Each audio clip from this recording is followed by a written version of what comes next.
Well, we wanted to focus our first panel on Nashville movements.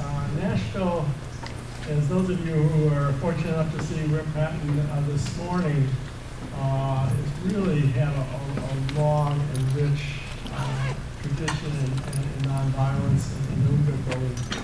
In many ways, it was the Nashville sit-ins and the students here under the leadership and mentorship of Jim Lawson that I think sparked the critical years of the civil rights movement, which in many ways have kind of gone into a little bit of a holding pattern after the Montgomery bus boycott.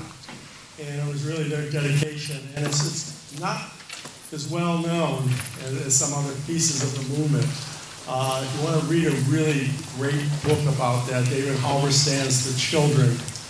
David Halberstam's The Children is just a really powerful statement of that. And I think we've continued that tradition on and off here in Nashville since then. I've been fortunate enough to be part of that. I was deeply immersed in organizing in the nation's longest sit-in, which we had at the state capitol around healthcare cuts about 10 years ago. And it was basically very affected folks sitting in at the governor's office for months. I mean, people could go in and out during the day, but not at night. We had folks on ventilators. We had folks with very serious health conditions in their dedication. At the same time, we were doing religious vigils outside, out on the outer edge, to really fight the deep cutbacks in healthcare that were happening at the time. And so that's been one of my richest parts of this participation in this movement. But these are some of my colleagues. One is running a little late, Dr. Sekou Franklin. He had a meeting with the governor today alone, so he's running a little bit late, but he'll be joining us soon. So I'm going to introduce these folks. Immediately to my left is Justin Jones, who's a native of Oakland, California. He came to Nashville in 2013 to attend Fisk University. He graduated in 2017 with a BA in political science and now attends Vanderbilt Divinity School, pursuing a Master of Divinity. He's been involved in leading numerous advocacy initiatives, including coordinating campaigns against Tennessee's restrictive voter ID laws through a federal lawsuit, organizing direct actions to pressure the legislature on Medicare expansion, and issues of racial justice, such as removal of Confederate monuments from the state capitol. He's won a number of awards, and perhaps most importantly, he's currently banned from the Tennessee state capitol.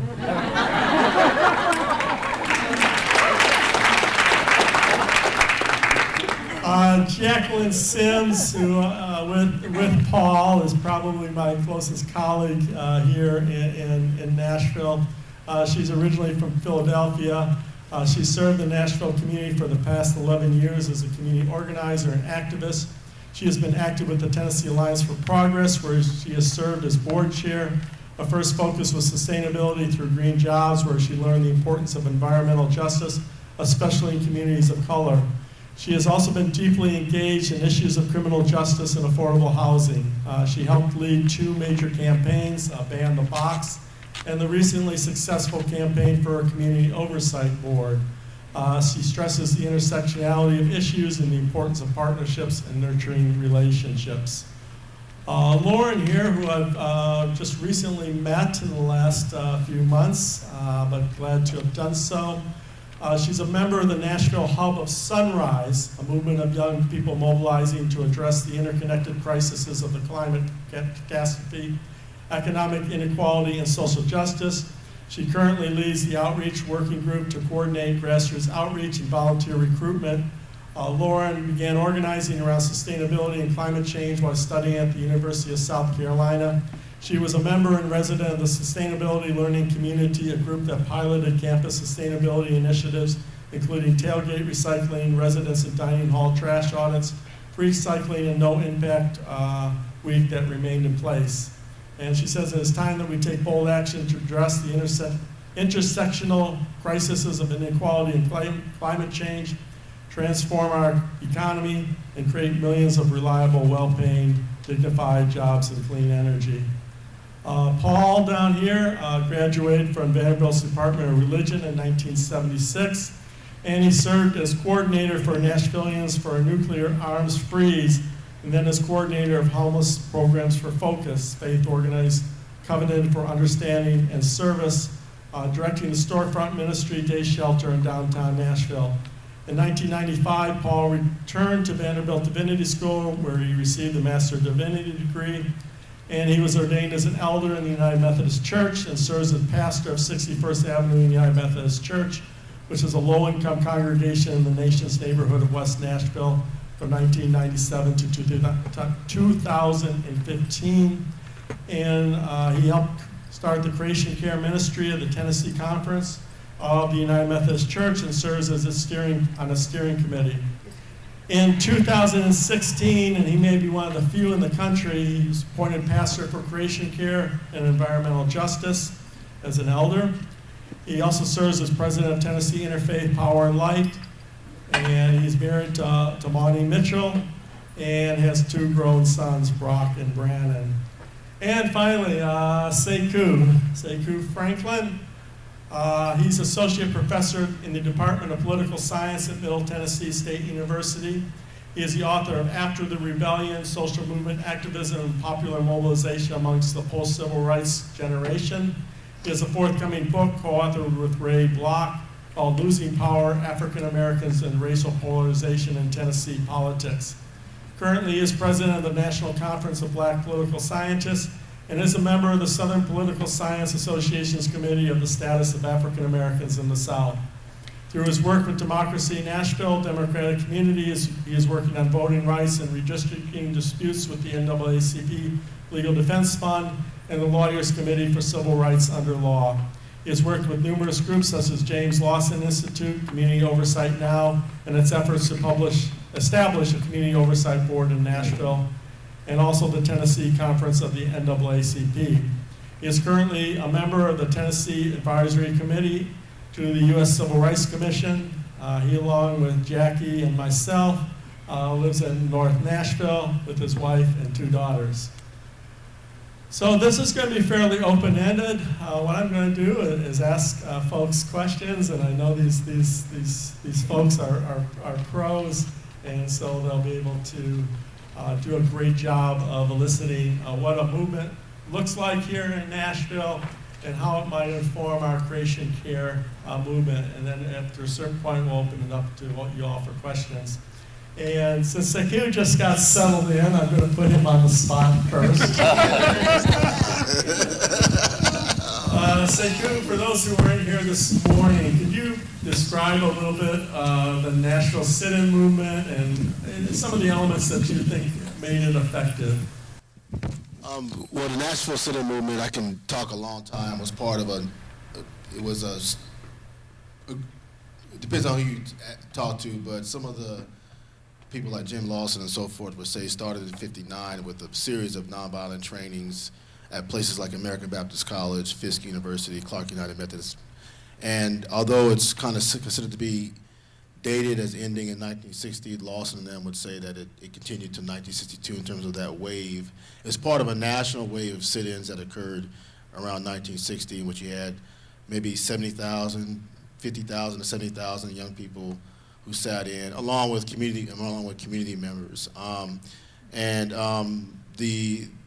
Before the sit-in movement was launched and the actual sit-ins were launched, and they went through a series of nonviolent trainings, a boot camp, one might say, of how to respond to violent actions, but also one of the underreported, underappreciated aspects of the sit-in movement was the strategic analysis that they did of Nashville, the economy in Nashville, who's affected by segregation patterns. And one of the also underreported aspects of the Nashville sit-in movement was that the targets of downtown diners was determined by black women. In part because if you're African American in Nashville, as the story goes, I'm sure there's nuances, and you went to shop in downtown, there were no places to sit down, no places to use the restroom. If you brought your kids, for example, you couldn't take them to use the restroom. There were few places to eat. Oftentimes, you were not allowed to try on clothes. You were allowed to only you could try, if you tried on clothes once, you had to buy it. So the idea of having eateries and bathrooms and so forth in the vicinity where African Americans shop was a concern that African American women raised. So it was also one of the misnomers. It was also a broader community effort.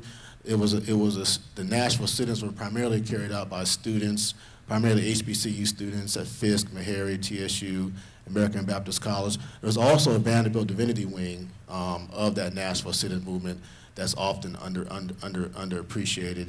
And it was also part of an umbrella organization called the Nashville Christian Leadership Conference, led by Kelly Miller Smith, an unsung hero who is deserving of his own biography and his own national recognition, who was also involved in really kind of militant civil rights activism even before the Nashville movement, who himself had connected with Martin Luther King Jr. So the Nashville movement was, the sit-ins are talked about, but it was also part of a larger movement infrastructure that had strategy, that had planning, that had training. It was kind of like a boot camp. And out of the Nashville movement, if you look at the epicenter of the Nashville movement of 59, 60, 61, out of that movement birthed really frontline soldiers in the civil rights movement.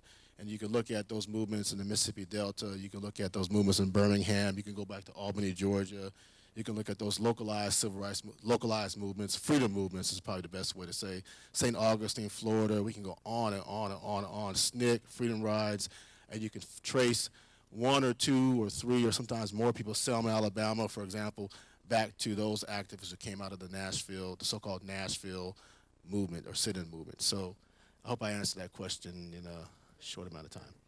Jackie, how do you think the sit-in movement and that tradition has influenced organizing today, and how do you see the movement today in Nashville?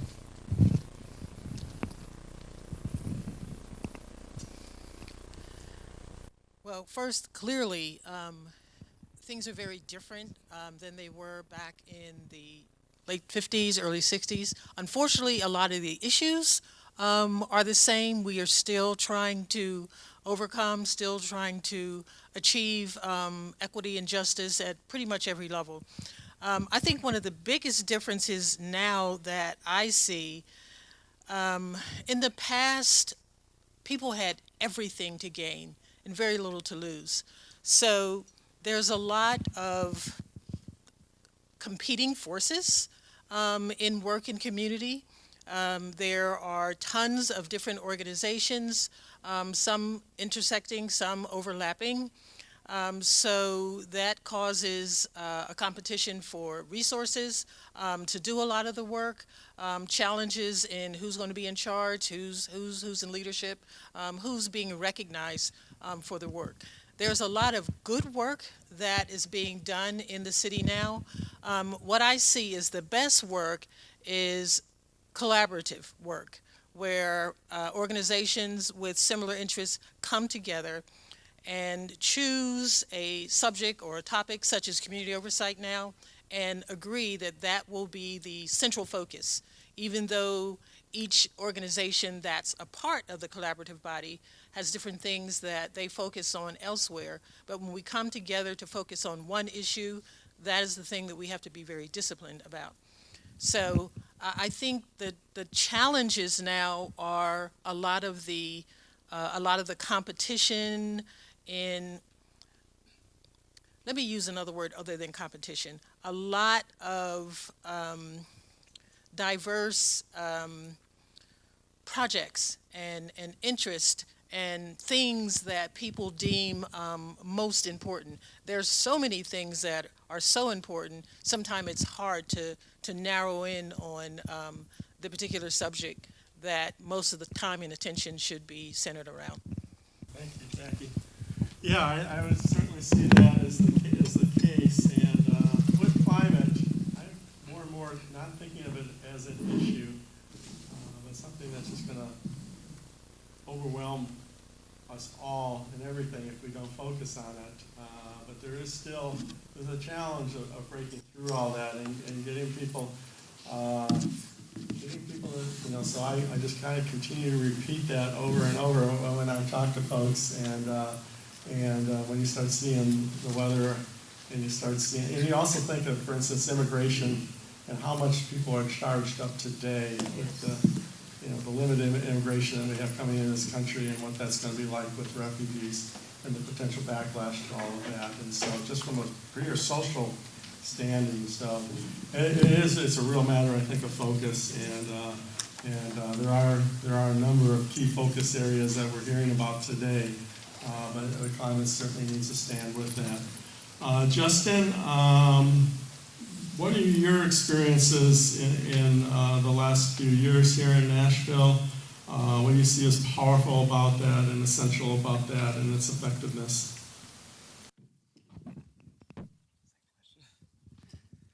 Thanks for having us here, Dan. I think one of the biggest things that we're seeing in Nashville is that we talk a lot about our civil rights history. We have restaurants that celebrate it. We have markers all around. You can't get away from it. And one thing we noticed when we were at Fisk is that we memorialize our history, we memorialize our martyrs, but we also have to continue what they did, and that's the greatest way that we honor them. And so when I was at Fisk, we had a coalition called the Nashville Student Organizing Committee that sued the state over their voter identification laws, because in Tennessee it's easier to get a gun than it is to vote. And we know that's connected to climate change, because the same people who don't want us to vote them out of office because how they act on climate change don't want us to vote, for any of the issues we're fighting. And so one of the most powerful things I think that we have in Nashville is that we are a college town. You have about 10 or so universities within this immediate area.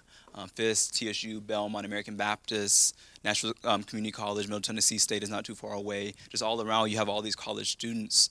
And so it's a college town, the Athens of the South they call it.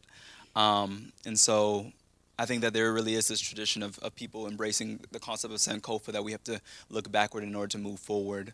And so I think that is something that needs to happen, and we need an intergenerational movement. And yeah, one of my greatest mentors since I've been here has been Diane Nash. And I think one thing that she taught during the civil rights movement is that, and she always says this every time that she comes to speak to our student groups, is that if we would have waited for politicians to change things, we would still be waiting. And so the young people had to go downtown and force not just the white politicians, but some of the black leaders who wanted to moderate on their stance and compromise on certain things that the students said. We're not going to compromise that half the lunch counter will be black and half of it will be white. We are going to continue in our actions and provoke them to negotiate fairly with us. And so if you get a chance, definitely check out Fisk University. Check out a lot of these places, because it is sacred ground. It is sacred ground. When I was at Fisk University, down the street, if you go down to Z. Alexander Luby's house, the lawyer who represented them, we talk about terrorism. One of the greatest acts of terrorism in our city happened there when they bombed his house, and the blast was felt at Fisk University. And Diane Nash and the other students, Bernard Lafayette, all these young people walked down to the mayor's office and confronted him and asked him a very question that I think we need to ask all of our leaders today in a different way. But they challenged him and said, not as a politician, but as a man, do you think that segregation is wrong? And confronted him and challenged him in that way. And so my last point, I think, is that we too often want to do photo ops with politicians. We invite them. I work in a church, and I've seen so many politicians this election season. But the question is, will we hold them accountable and make them uncomfortable when they need to be, and ask them the tough questions? Thanks, Justin. That was very insightful. Paul, you were involved in the movement in the 70s and 80s that also confronted a global threat, which was then is still a threat, but a little bit more on the back burner of nuclear war. Can you speak on that movement and how it built itself, how it involved religious institutions, and what do you think contributed to its effectiveness? Okay, thank you, Dan. Yes, the Nuclear Weapons Freeze campaign. Just out of curiosity, how many of you were involved with that in the 1980s? Not very many, but a few of us. For many of us who grew up during the Cold War years, the whole issue of the nuclear arms race kind of sort of hung over our heads from our births. But it really just kept escalating and escalating, and it gets scarier and scarier. And then in 1980, we elected a president, Ronald Reagan, who rather than saying that he wanted to do something about it, actually wanted to create more nuclear weapons and a whole new generation of nuclear weapons. And so it got really very frightening. And simultaneously, there was a woman by the name of Randall Forsberg who came up with this very simple, easy message that made so much common sense, which was to freeze the nuclear arms race, to halt the nuclear arms race just where it was as a starting place for then moving backwards towards disarmament. And so the combination of those two things, the fact that a president was elected, does this sound familiar, by the way? That a president was elected who was very much against reining in nuclear weapons, this incredibly dangerous threat to humanity and to all of the earth, really. And at the same time, a common sense idea was put forward that people could rally around. And so the nuclear weapons freeze campaign just burst into action, and there were thousands of groups all across the country. There were staff people all across the country. The leadership came out of Massachusetts, but they then helped it spread across the country by funding groups across the country in very different times. But it was really grassroots as well. And I guess that as I say, it was a movement that just really spread like wildfire, and was very important in stopping some of these new nuclear weapons programs like the MX missile, the Poseidon missile, and some other ones, and really leading towards slowing down of the arms race. And eventually then there was negotiation. And unbelievably, for a period of time, it's like we didn't seem like we had to worry about that anymore. Unfortunately, some of the new stuff that's going on, it seems to be raising its ugly head again, but it was a really successful movement. In terms of the church, I would say that the church people provided incredible leadership in it. I know that for myself, it was because of my faith that I was involved, and that was true with many, many other people in terms of leadership here in Nashville, but throughout the country. The United Methodist bishops in 1986 put forward an Episcopal letter and a foundational document, which was called In Defense of Creation. That became, so that was a stance of the United Methodist Church and of the bishops at any rate. Many of the leaders, like Philip and Dan Berrigan, brought their radical past to this. There are many people who engaged in civil disobedience, and most of them were coming from a religious perspective, including a lot of sisters, a lot of nuns, Catholic nuns, but others as well. And I guess that I would say that one of the most important things that I learned from all of that was just that it takes passion, it takes commitment, it takes perseverance, and really a deep sense of, doggone it, we're going to do something about this, and we're going to work really hard because so much is at stake. I know that unbelievably that the organization that I was staff for from 1981 till to 1990, almost all really of the 80s, we met every other week on Sunday evenings for about an hour and a half every other week for those 10 years, just because we were so dedicated to doing something about this. And so, again,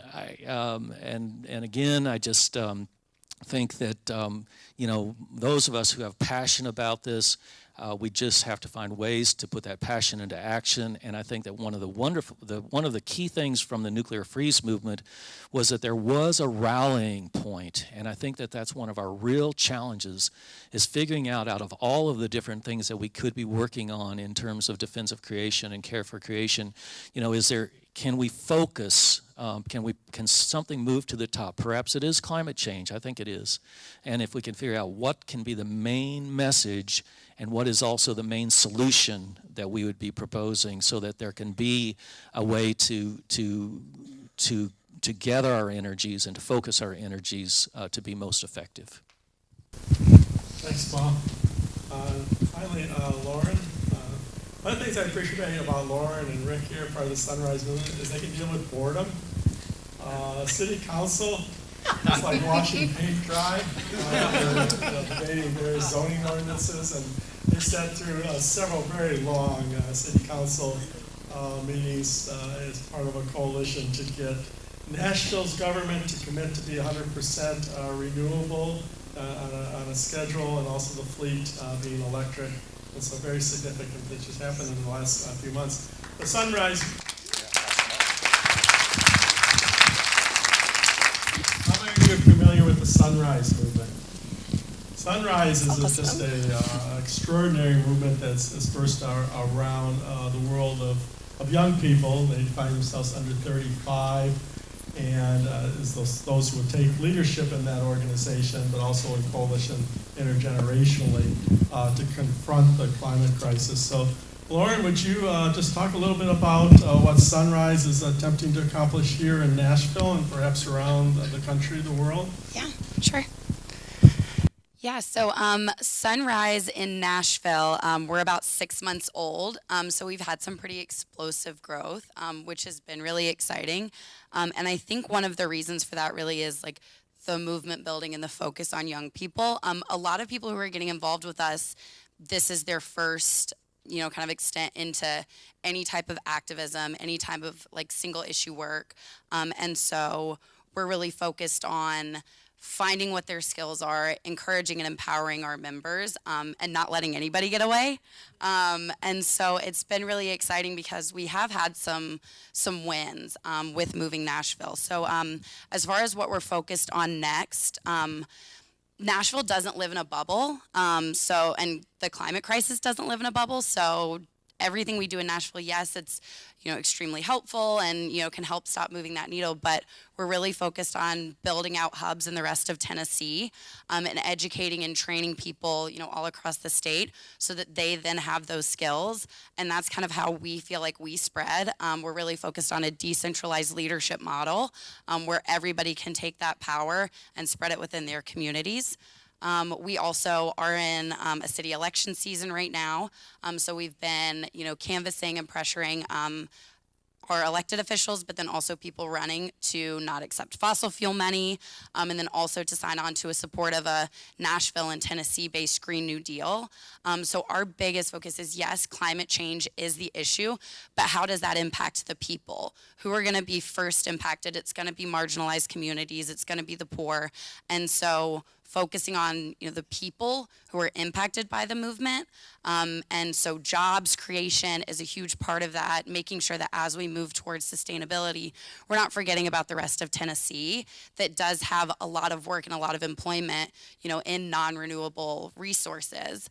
And so we have to give these people a path forward. So we expect a lot from our politicians to be champions, not just be passive supporters, not just quietly sit by and say, oh yeah, I believe that climate change is an issue, but actually, we're focused on putting people in power who are going to do something. And so we're aligning that with, not taking fossil fuel money, not focusing on non-renewable resources, and then also mobilizing and actually being active in support of a Green New Deal. And those are kind of our big things. And then mostly just community education. A lot of people don't understand what the Green New Deal is. They don't understand how big of an emergency our climate crisis is. And so we're doing town halls and we're talking to people and, just trying to spread that message. And again, as people are excited, as people are motivated, getting them involved quickly, getting them in leadership roles and just kind of allowing our movement to grow that way. Thank you. This will be the last one I'll direct at a particular person, and I'll just kind of ask a question and folks can answer. But Sekyo, I want to draw on your knowledge again. What do you see as some of the essential elements of effective movements, and how might those inform the climate movement? Well, the elements are still evolving. But if I'm in a campaign, we were in the Community Oversight Now campaign to get an oversight board, and Dan and I worked on the Green Jobs campaign. What I'm giving attention to is the infrastructure you're going to build around that movement, the organization, what it's going to look like, the resources that one could bring in, and for those people who are going to be recruited into a movement, what is it going to be like once you get beyond 1 month or 2 months? So most of the campaigns I've been involved in the last decade or so, I prepared myself and my family, which is also dealing with family politics, at least for like a 2-year campaign. So that's one thing. Building infrastructure that can last more than just a month or 2 months, I think, is important. Constant training is important. That is, that those frontline organizers are constantly training, going through training themselves, going through retraining, extending training for other folks. Number 3, I think that there are a lot of folks, for example, in the climate justice, who want to support the climate justice movement, but they, as crazy as it may sound, Some of the younger activists have knocked me over the head on this. They may not know how to get involved or know what to do. So one of the creative parts of movement building is finding creative roles for folks to do.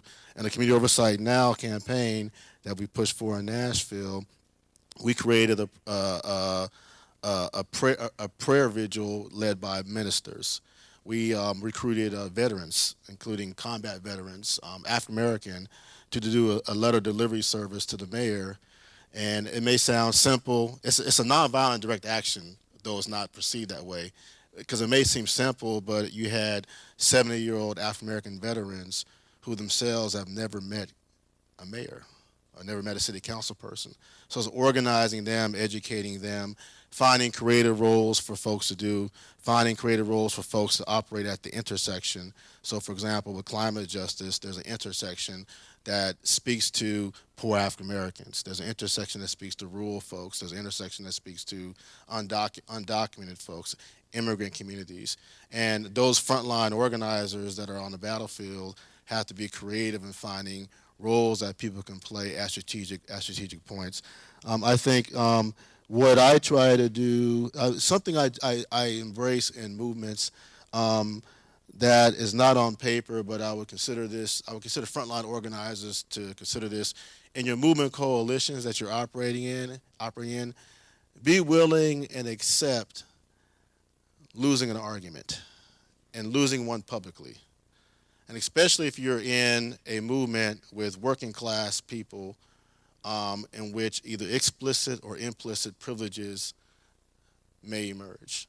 And Jackie can tell you that in a movement fights that we've been involved in, not that I always want to, but I will open myself up to losing an argument inside of a movement coalition publicly. Because what that then does is that disarms other people around the table who I'm organizing with, who I may have more privilege with, just because maybe I'm a PhD, there may be age or generational issues, there may be gender issues, and then once I can lose that, if I lose that argument, it could open up a space for more consensus, democratic-based discussion. So those are some of the things. I can go on and on and on and on and on and on, but those are some of the things I think that. Thanks. Thank you. Just open it up to the panel. What do you think is the role of churches and faith-based folks in social movements? Somebody like to take a stab at that? Yeah, that's good. This is just a brief comment. I was very fortunate to be trained under Dr. Lawson as well. And one of the things that I learned and I have continued to grow to appreciate is the centering down philosophy. We never held a meeting without centering down. There was never formal prayer or recognizing any one particular faith or religion or church over another. But it allowed a period prior to the meeting for people to put their spiritual focus wherever they chose to do so. And it also fostered, I think, a different climate going into the meetings. I've been in a lot of coalitions, and sometimes the environment can get really contentious. People disagree over a lot of things, and there can be falling out. But we paid very close attention to that centering down prior to starting off our meetings so that we could bring a right spirit into the space, and when conflict and things of that nature would arise, we seem to be able to better work through it without any animosity or without feelings of ill will or things of that nature. Thanks, Jackie. That was very insightful. Would anybody like to speak to that question? Centering down, could you just draw that out just a little bit, because I've never been to no centering down that I know of. It's really very simple. First of all, you get an agreement upon those who are present that you're going to do the practice of centering down. And all it is prior to any discourse that takes place, you allow time for quiet reflection, meditation. It could be a prayer for some persons, just so that when you enter into the work of the meeting, you go into the meeting with a better mental attitude, more focus, and understanding that you are often drawing upon something that is greater than yourself, and you want to bring that into the space. I want to hear our seminarian on this. Role of the church. See how well you've learned over the last semester. Yeah. I was trying to avoid this question. I love the church, and I'm pursuing ordination in the church, but I think the reason why I wanted to avoid this question is because for too often I see the church complicit in what's happening. I see that here in Nashville all too often, especially the buckle of the Bible Belt, where we have churches on every corner. And when it comes to actions, we don't see our clergy in the streets with us. And for me, my focus at Vanderbilt is spirituality and social activism, because I believe that we need a cohort of movement chaplains. I think we need people. I've experienced God most profoundly. The week after I was baptized on Easter 2015, my first communion was taken outside of our speaker's office as we were having a sit-in, and that to me was a sacred ground. I've seen the Spirit move when we took a delegation of students to Ferguson. One of the things that I remember is that there was clergy there, and they said, "We're here, we want to support, what do you want us to do?" And the organizers there said, "We want you to come with us, and when the police come, do not leave us." And so that theology of accompaniment. And so I think that that's something that we can do, and also to call out our colleagues, because we have very distorted theologies that run our state capitol here. We have a prayer caucus, Prayer, but instead what they really are they P-R-E-Y, they prey on people.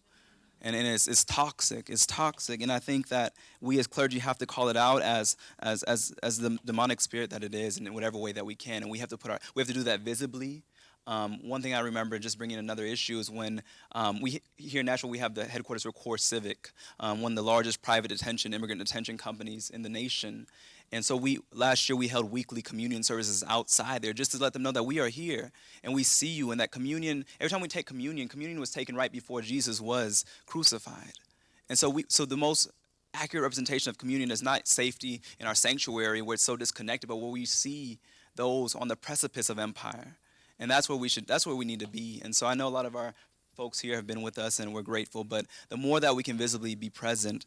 And just one of the things when Dr. Franklin was talking that just came to my mind about lessons from the movement, one of the biggest lessons of the movement I've learned in my 7 years here in Nashville, coming from Oakland, is that we cannot underestimate our opponents.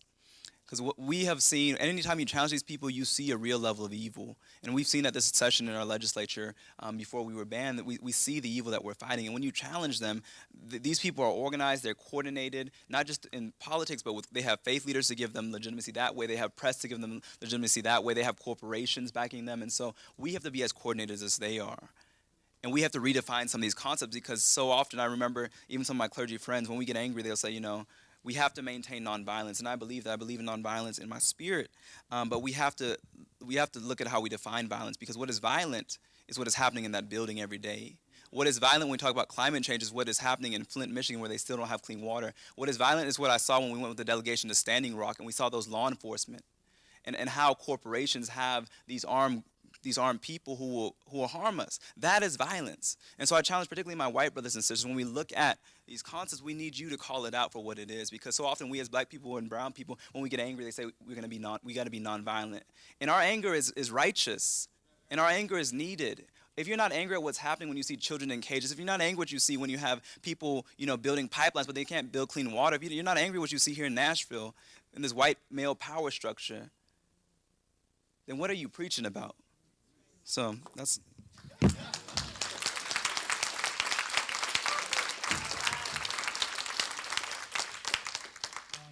Thank you very much, Justin. Yeah, that was powerful. Anybody else want to speak to that question before we move on? I have a hard time sitting White down. male. What's that? Back in the 60s. I have a hard time sitting down. I was acting chair of State Board of Human Rights. I was commissioner's pastor. When I said I need lunch with you, he said, "Pastor, Could I sit with my back to the wall? Because when I go around the corner at night, I'm just another black man. That's where we live. And I'm grateful that my conference provides for me a pictured name tag, because my ministry's in the world. You referred to Reagan a bit ago. I happen to have the wedding for Rosanna Ridgway.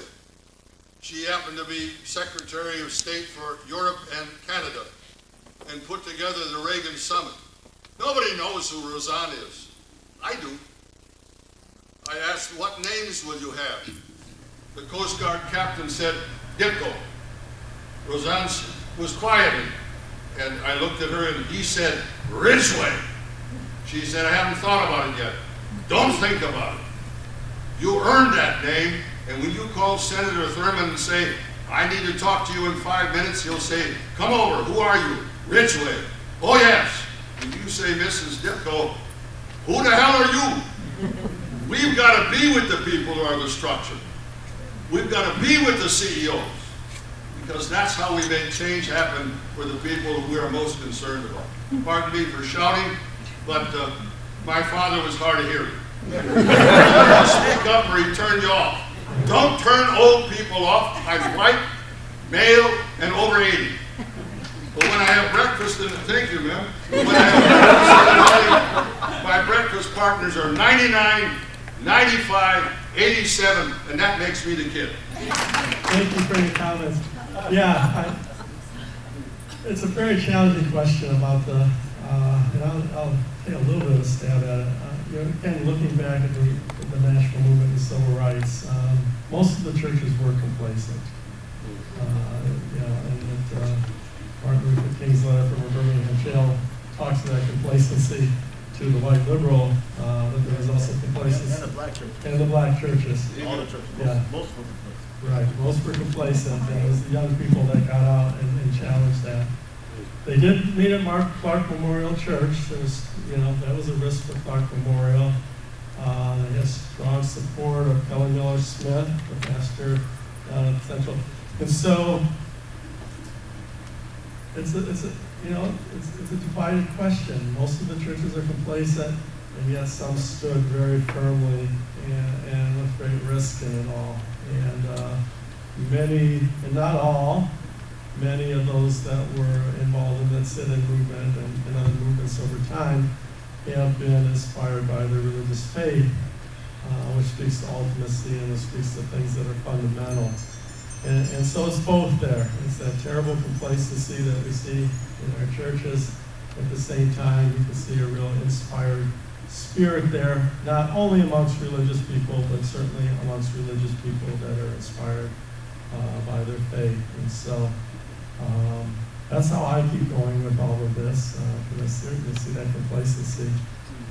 But I also see that deep dedication that I've seen from people over the years. And some of it comes very much out of a deep sense of compassion that's informed and inspired by Spirit.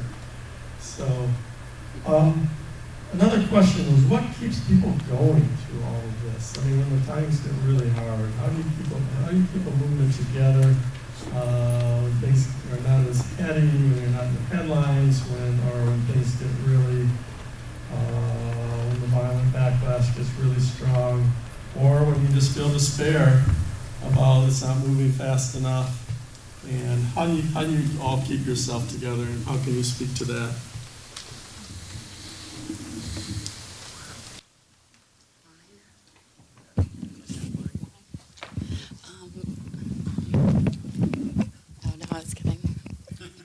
I said wine, but That's one of the more honest. I don't know. I don't know if I'm the best person to answer this. I mean, I've been been working for a couple of years, and I think some of it is staying focused on small wins, but when I guess when you talk about like righteous anger, like that can be that fire. I think it's important to stay positive and put out a positive message, because you don't want to turn certain people off of the movement. But you can't lose that anger. I mean, you can't forget that there are people dying. Like, the world is on fire. Like, I guess it's, if things aren't moving fast enough, try something different, try harder, but I mean, it's not an option to get burnout. I mean, that's just not a luxury that we have, because when you start to look at the facts, I mean, you can't close your eyes, and I think that's why we're all here. So I guess that's my thought.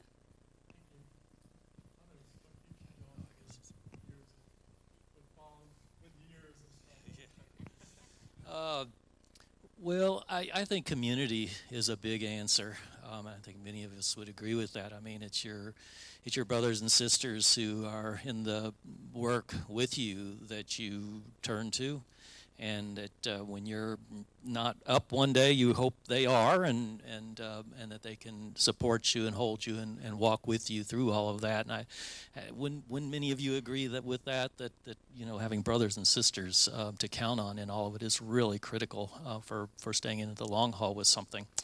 And then of course, I think our faith. I mean, our trust that we have a loving God and a God who is for justice, and that our work is undergirded by faith in a God like that.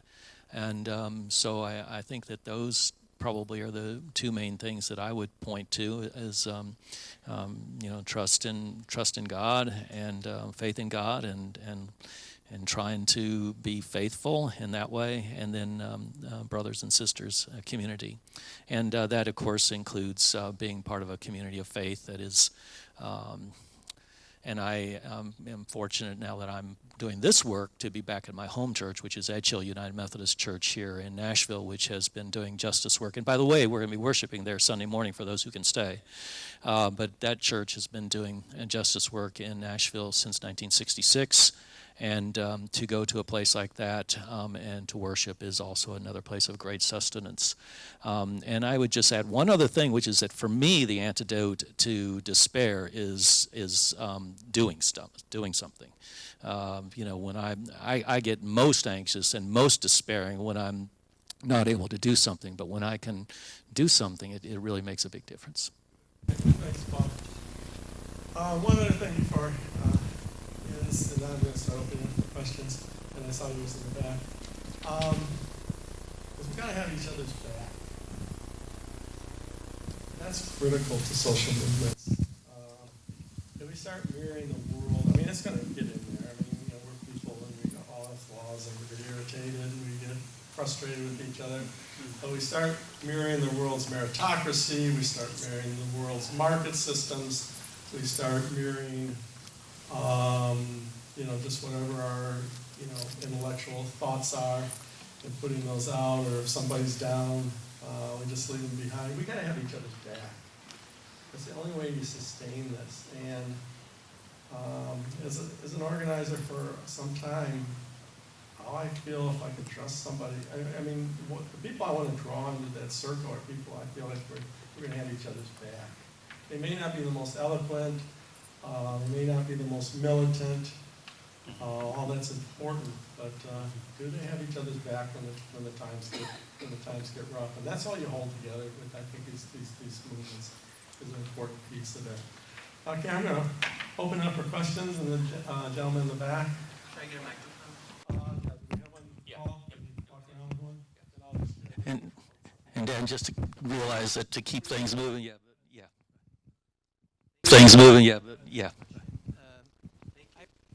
had a question. I remember going to a Catholic church, and I heard a priest tell a story about this man who was a priest. He looked around and he felt like Job. He had a lot of suffering, and he didn't see righteous people flourishing and that sort of thing. And he got really angry at God, so he went off and he started to help the poor, and he started to do all this stuff because God wasn't doing it. And fast forward decades and decades and decades, he died. And I forget who it was. He was nominated. He became a saint.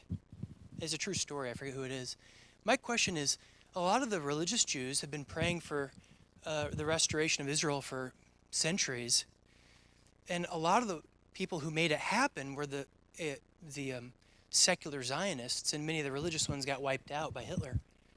When I talk to my ancestries, that are all pastors, a lot of them say, calm down, Daniel. This is the end times, and Jesus is coming back. So my question is, I've heard the saying, pray like your life depends on it, but work like prayer doesn't work. So my question is, as people of faith, what's the relation? What do you think about? Is God going to save us from this mess? Or do we need to do it as if he's not? How do we engage with people who say, Daniel, don't worry about this because this is the end times and this is what we're going to live through? How do you deal with that sort of thing? Does anybody want to take a stand with that? No question. We'll call on Tim at the back there. I figured it would be Jackie because she's thought about these types of things. I'm going to make a stab at that. I was raised in a very conservative, fundamental religious environment. I went to church school, high school, boarding academy, went to a private Christian college. I am now the unchurched, but I have a deep and abiding faith, and that's what gets me through this work. I believe in a second coming of Christ, but this is my home. It's the only home I have right now, although one day I do hope to go to heaven. I still carry that with me from my earlier teaching, but I have a responsibility to this place that is my home, and the people who occupy it, who are my neighbors, and that sustains me. I don't know how long I have on planet Earth, so I try to make sure that every day counts in the work that I do. I'm not working to be saved. I see it as a natural extension of what I feel my calling is in life right now. I think I've been called to this work in community, and God has blessed me to make a difference here and there, now and then, and I'm grateful for that. But I don't think it's necessary to get bogged down in a lot of things that cause us unnecessary preoccupation. The work that I do is how I practice my Christianity. I feel that I'm here to serve and love my neighbor. My greatest challenge is balance, finding balance, because you can really get out of whack when you find yourself heavily engaged in this work. So it keeps me on my knees all the time because there's so many challenges, and I have to guard my heart because you run into so many very distasteful people who have ways that are very difficult to deal with. So for me, I see my work as an extraordinary blessing.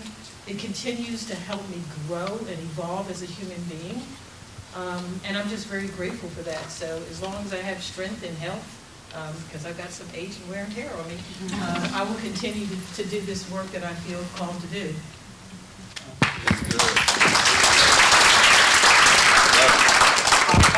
No, I think we're going to, we have probably time for one more question, and then I'm going to give everybody on the panel final thoughts. So, Okay. Well, Yes, my question is, someone mentioned that during the nuclear weapons movement, that there was an Episcopal letter related to that, and that the bishops were very supportive of the movement. And I have been greatly concerned because of this document from 2009, which is God's Renewed Creation, Call to Hope and Action. And on here, there are 9 promises by the bishops of how they will support creation care. It is an official pastoral letter. So my issue is, I'm from New Mexico, and I have seen nothing from the bishops, or my bishop anyway. And so that's my question. Is anyone seeing movement from this level of our church? Because I have not seen it, and it angers me. I might want to consider tomorrow. Seriously. Yeah. How do we move the church that way? I'm going to give everybody on the panel a last word, so then we'll just have to conclude up. We could keep this great conversation going for a long time. I know I'm sorry that we can't take every comment or question, but Justin, we'll just kind of move down the line and a last word from each people on the panel.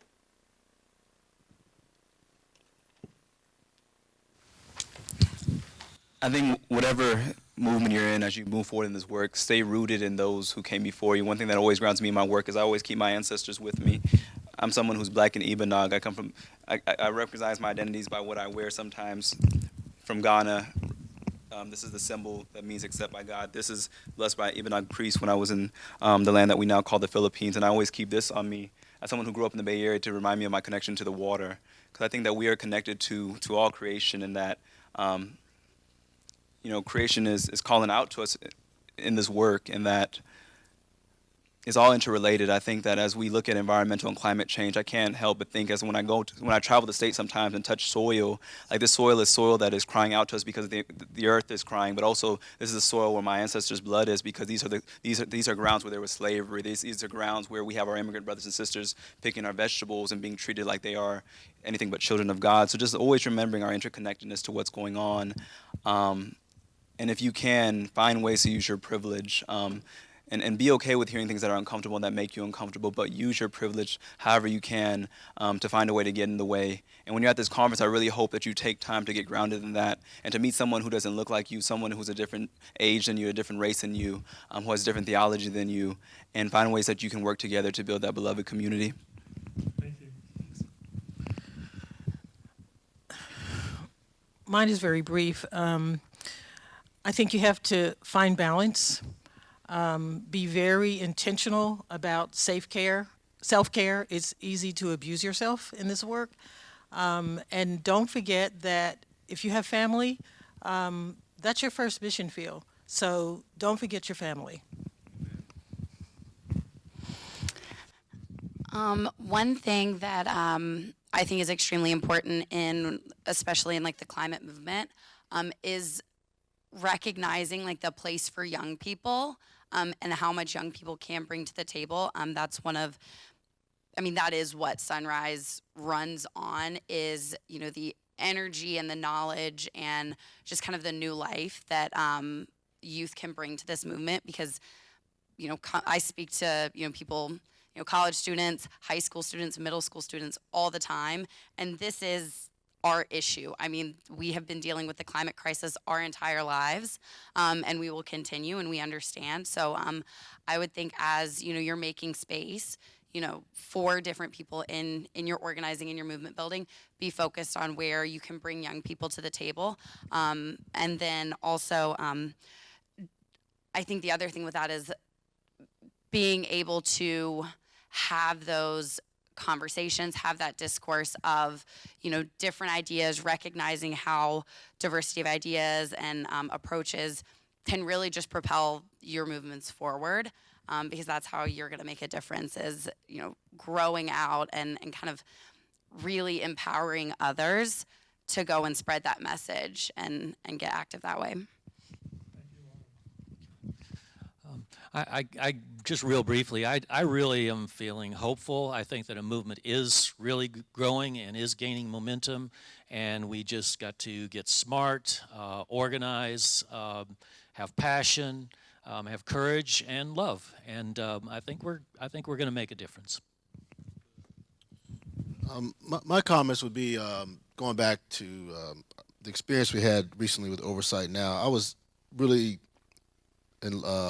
happy that we at one time had support from, when we got the referendum passed, the Jewish Roundtable for Social Justice, the American Muslim Advisory Council, IMF, and some of the black churches, and then, of course, some of the also middle-class white churches. And to me, that was one of the proudest, I think, things that I saw coming out of that, was because I think it was the only effort that I've been a part of where we had really interfaith, if that's the right way to say it, I'm not sure, interfaith connectivity around an explicit political or policy agenda. And I would consider you to think about how that can happen. I would also say one of the things about the civil rights movement and the climate justice movement, these are working class movements. We can't remove the working class politics or identity from these movements. And by working class, I'm not saying everybody in there is a blue collar working class person, but students, single mothers, you in this room. It's not like you control capital. It's not like you control the reins of capitalism. The civil rights movement was, Rosa Parks, King, E.D. Nixon, organizing the pool halls, the churches, the streets. I mean, and so we need to really think much more strategically, I think, about how to reimagine our movements as having a working class politics ethic. Francis Fox Piven and Cloward years ago called it the poor people's movement, distinguishing that from big interests. And I think if we do that, we'll have a little bit of different window as to how we can mobilize. And I would say this, even in the heart of your movement, even at the height of your activities, I think it's okay to take time to take a step back and return to the source. Canvas, knock on doors, do behind the scenes work, talk to everyday people not connected to your movement, not connected to a transaction. Get a sense of that kind of conversation, because what movements have to do is constantly inject humility into their work, and always, always, always be very intentional about finding ways to inject humility into your work. Thank you, Sekou, and let's give this panel.